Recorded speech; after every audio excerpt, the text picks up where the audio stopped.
आप देख रहे हैं एबीएन महाराष्ट्र। मैं हूं आपके साथ मुनीर आरिफ खान। नाज़रीन, म्यूनसिपल कॉरपोरेशन इंतज़ामिया की जानिब से जिस तरह से गुज़िश्ता 1.5 महीने से शहर के मुख्तलिफ इलाकों में इनेदामी कार्रवाई का सिलसिला जारी है, ये अलग बात है कि जहां पर इनेदामी कार्रवाई की बात है यानी अतिक्रमण, यानी जो भी नाजायज़ कब्जाजात सरकारी ज़मीनात पर है उस पर जिस तरह की भी कार्रवाई म्यूनसिपल इंतज़ामिया की जानिब से की जा रही है या की जाने वाली है, औरंगाबाद शहर का कोई भी शहरी इस कार्रवाई के खिलाफ नहीं है। सवाल यहाँ पर है कि जो मालिकाना हुकूक रखने वाली प्रॉपर्टी इस इनेदामी कार्रवाई के बहाने निशाने पर आ चुकी है, निशाने पर आने वाली है, और इसे निशाने पर लेने की जिस तरह से तैयारियां म्यूनसिपल इंतज़ामिया की जानिब से जारी है, उसे लेकर नाज़रीन शहरियान में एक तरह का खौफ और एक तरह की बेचैनी साफ तौर पर दिखाई दे रही है। यही वजह है कि गुज़िश्ता कई दिनों से कई सियासी समाजी नेताओं की जानिब से भी इस ताल्लुक़ से बयानात आ चुके हैं। सभी का एक ही मुतालबा है कि तमाम कार्रवाइयों को सुप्रीम कोर्ट और हाई कोर्ट की क़वाइद के मुताबिक, गाइडलाइंस के मुताबिक अंजाम दिया जाए, वरना ये तमाम कार्रवाई गैर कानूनी साबित हो सकती है।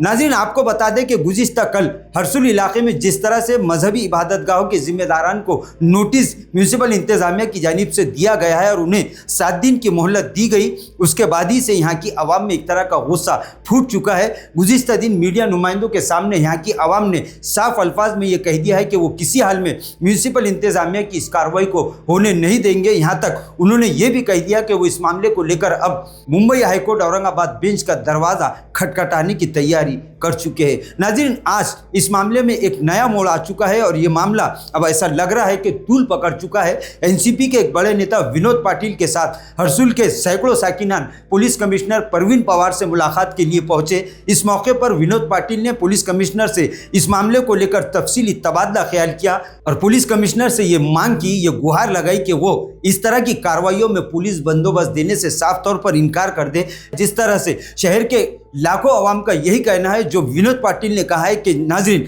इनेदामी कार्रवाई यानी अतिक्रमण कार्रवाई जो सरकारी ज़मीनों पर कब्जाजात किए गए हैं उसके खिलाफ कोई भी नहीं है। हर कोई यही चाहता है कि शहर का विकास हो, शहर की तरक्की हो, ताकि शहर के साथ साथ शहरियान की भी तरक्की हो। लेकिन ये किसी भी अदालत ने इस तरह का हुक्म नहीं दिया कि लोगों के घरों को उजाड़कर लोगों के दुकानों और कारोबार को बर्बाद करके डेवलपमेंट किया जाए। इसके खिलाफ पूरा शहर इस वक्त बयानबाजियों में मसरूफ़ है। नाज़रीन, विनोद पाटिल ने साफ तौर पर म्यूनसिपल इंतज़ामिया को ये चेतावनी दे दी है कि वो इस तरह की गैर कानूनी और धड़कशाही से फौरी तौर पर बाज आए। पीर तक उन्होंने म्यूनसिपल इंतज़ामिया को इस ताल्लुक से चेतावनी दी है, वरना उन्होंने कहा कि जब तक जो भी प्रॉपर्टी मालिकान है जो रास्ते में हायल हो रहे हैं, अगर म्यूनसिपल इंतज़ामिया इनकी ज़मीनों को रास्ता कुशादगी के लिए लेना चाहता है, लैंड एक्विजिशन की जो कार्रवाई करना चाहता है, वो सीधे तौर पर सुप्रीम कोर्ट और हाई कोर्ट की जो गाइडलाइंस है उसके मुताबिक करे। इन्हें टीडीआर नहीं, अगर ये लोग चाहते हैं कि नग्द मुआवजा इन्हें दिया जाए तो इन्हें नग्द मुआवजा दिया जाए, जिसका वादा भी प्रशासन बार बार कर रहा है। लेकिन इस मामले को लेकर जिस तरह से बेचैनी शहरियान में है, उसे लेकर आज विनोद पाटिल ने म्यूनसिपल इंतज़ामिया यानी मनपा प्रशासन को अब खुले तौर पर यह चेतावनी दे दी है कि इस तरह की धड़कशाही वो अब किसी हाल में बर्दाश्त नहीं करेंगे। उन्होंने कहा कि जब तक पूरी कानूनी कार्रवाई लैंड एक्विजिशन की नहीं हो जाती, तब तक किसी भी प्रॉपर्टी को हाथ नहीं लगाया जाए, किसी भी प्रॉपर्टी मालिक को तकलीफ न दी जाए, वरना इसके खिलाफ वो ज़बरदस्त आंदोलन करने का इशारा म्युनिसिपल इंतजामिया को दे चुके हैं। घर तोडले जात आहे छत्रपती संभाजीनगरमध्ये आज प्रकार आपल्याला बघायला मिळतात। मी शहराचे पोलीस आयुक्त यांना विनंती करतो, कृपया अतिक्रमणाच्या नावाखाली होत असलेल्या दहशतीला आपण सहकार्य करू नये। आपण पोलीस बंदोबस्त घेऊन आपण महानगरपालिकेला प्रश्न विचारावा। सदर घर तोडत असताना सर्वसामान्यांची आपली तडजोड झालेली आहे का? उच्च न्यायालयाने निर्णय दिलेला आहे। न्यायालयाने सांगितले की प्रक्रिया पार झाली पाहिजे। प्रक्रियेचा अर्थ असतो तर त्या लोकांशी बसून संवाद साधावा, त्यांना नोटीस द्यावी व मागेल तो मोबदला तडजोड करून त्या ठिकाणी देण्यात यावा। आर्थिक मोबदला आम्हाला दिला तर आम्ही शहराच्या विकासासाठी सहकार्य करू, परंतु मोबदला द्यायचा नाही। काही बिल्डर्सला धनी करण्यासाठी टीडीआर कंपल्सरी करायचा। अहो, माझं घर 10 फुटाचं असेल तर मी 10 फुटाचा टीडीआर घेऊन काय करू? त्यामुळे ही दडपशाही थांबली पाहिजे। आणि माझा थेट मनपा आयुक्तांना सवाल आहे, हा नकाशा ज्याचा आधार घेऊन आपण तोडफोड करताय हा शासनाच्या वतीने फायनल झालेला आहे का? माझ्या माहितीप्रमाणे फायनल झालेला नाही। झाला असेल तर आपण शहरामध्ये बांधकाम परवानगी का देत नाही? मी ठणकावून सांगतो, आपण तोडफोड थांबवावी। सोमवारपर्यंत आपल्याला वेळ देतो। शहराचा विकास करण्याची जबाबदारी आमची देखील आहे। आमचं शहर स्वच्छ झालं पाहिजे, परंतु याचा अर्थ नाही की ऐन पावसाळ्यामध्ये सर्वसामान्य रस्त्यावर उतरले पाहिजे, सर्वसामान्य बेघर झाले पाहिजे. त्यांची काय व्यवस्था आहे, शासनाने काय व्यवस्था केली, स्पष्टपणे सांगतो, ही मोहीम थांबवा, न्यायालयाचा आदर करा आणि तडजोड करा. आर्थिक स्वरूपाची मदत, कॉम्पन्सेशन लँड ॲक्विजिशन ॲक्टप्रमाणे आम्ही जागा द्यायला तयार आहोत. कृपया दडपशाही आम्ही सहन करणार नाही.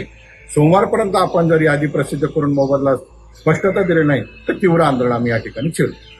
अब देखना ही है कि क्या म्यूनिसिपल इंतजामिया इस चेतावनी को लेकर क्या इकदाम करता है और क्या म्यूनिसिपल इंतजामिया जिस तरह से इनेदामी कार्रवाई के लिए यानी लैंड एक्विजिशन कार्रवाई के लिए जो भी guidelines supreme court high court की जानिब से दी गई है उसके मुताबिक कार्रवाई करता है, या फिर जिस तरह से गुज़िश्ता 1.5 महीने से इस कार्रवाई का सिलसिला जारी है वही सिलसिला आगे भी चलता है. इसी पर सभी की निगाहें टिकी हुई है. लेकिन ये बात तो तय है कि अब हरसुल का मामला भी एक नई सिमत इख्तियार कर चुका है. विनोद पाटिल ने अब सीधे इंतजामिया को आंदोलन की चेतावनी दे दी है. उन्होंने कहा कि हम विकास के खिलाफ नहीं हैं, शहर का विकास और शहर की तरक्की हर हाल में होना चाहिए, हर कोई इसकी हिमायत करेगा. लेकिन जिस तरह से मालिकाना हुकूक रखने वाली प्रॉपर्टी को म्यूनिसिपल इंतजामिया अपने कब्जे में लेना चाह रहा है वो सरासर गलत है. लिहाजा इस ताल्लुक से इंतजामिया को फौरी इक़दाम करने की ज़रूरत है.